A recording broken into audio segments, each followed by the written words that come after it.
Sunday on Studio 10. It's a sad fact that more than a fifth of kids have experienced food insecurity in the last year. Our next guest was prompted to take on the problem after reading a news story about local kids going to school without lunch. So, 9 years ago, Lyndon did something about it.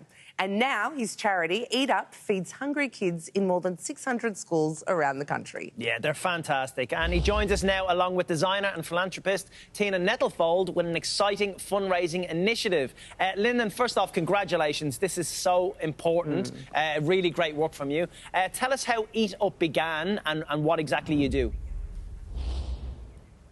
Thank you so much for having us. I appreciate the opportunity to share what we're up to. So it all started in Shepparton, in my hometown. Like you said, I read a local newspaper story about kids missing out on food, and I was just blown away. I didn't think in a country as lucky as ours that there would be kids in those circumstances, and I was really moved and wanted to help. And I love Shepparton, my hometown, and just had the very simple idea that if these kids didn't have a lunch, what if I just did something really simple and made them one myself? I was in Mum's kitchen, pinched what I could from her cupboards, and we got to work on the kitchen table and made 100 sandwiches for each of the 2 schools mentioned in the article. That's how it started. Now we work with thousands of volunteers across the country who give their time.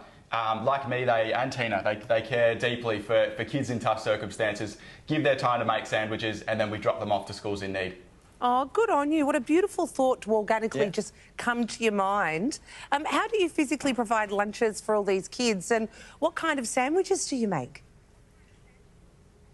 Well, we're very lucky. We get our bread donated from Wonder White. We also get cheese donated via Bidfood, so a lot of generous companies give their products. And then we work with the general public who give their time. We host these big volunteer sandwich making events. We make cheese or Vegemite sandwiches. Cheese is the most popular. And then what we do is we deliver them fresh to the schools in bulk. And then the schools actually freeze those sandwiches on site when they arrive. And that's important for us for a couple of key reasons. So firstly, what that does is it allows the teachers at that school to take control of the model. So they're the ones who identify the kids and distribute to them in a discreet way that's sensitive to any potential embarrassment. They'll generally toast those sandwiches up, so a cheese toast is certainly the favourite. And from our point of view, that's how we've really been able to scale in a really lean way and reach as many kids in schools as we do.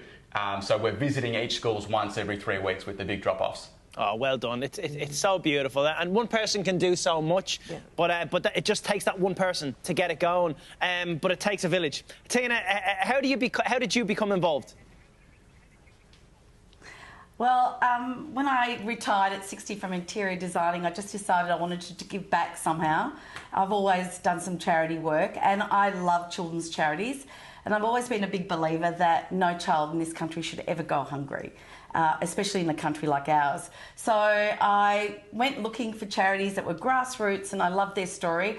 And I met Lyndon, and I just fell in love with his story. And I went, if I can do anything to help to feed, I think you service over 640 schools, and you know the figures are actually astronomical. Nearly 1.4 sandwiches were made last year. So I just thought I've got to do something to help. So I started by getting involved with them, and I thought, let's design something. I can use my creativity and actually produce some product, and it's a homewares range. And we've done this apron, and now we're doing this lunchbox. You've obviously changed so many people's lives just with your generous actions. How does missing lunch affect kids' performances at school? Lyndon? We've actually just finished our first evaluation we did together with Deakin University, so we can get that really sort of clear data back from the schools. And one of the most powerful takeaways from me is how it was actually impacting attendance at a lot of these schools. So there were kids and families who were reluctant to perhaps even send their kids to schools on days where they knew they were unable to pack a lunch, and to know they've got that support there for them when they need it.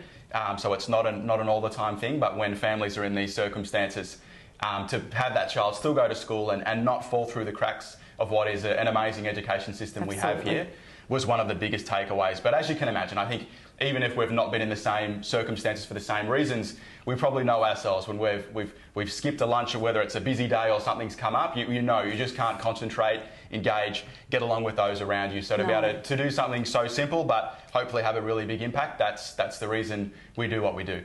Well, it's most definitely having a big impact. Tina, maybe you can tell us about the lunch boxes that you have there And while you do that, maybe you can tell us as well how we can help.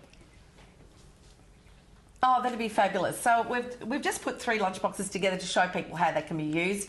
They can be for children, or I've actually got one here also that can be a snack box for an adult or even a lunchbox.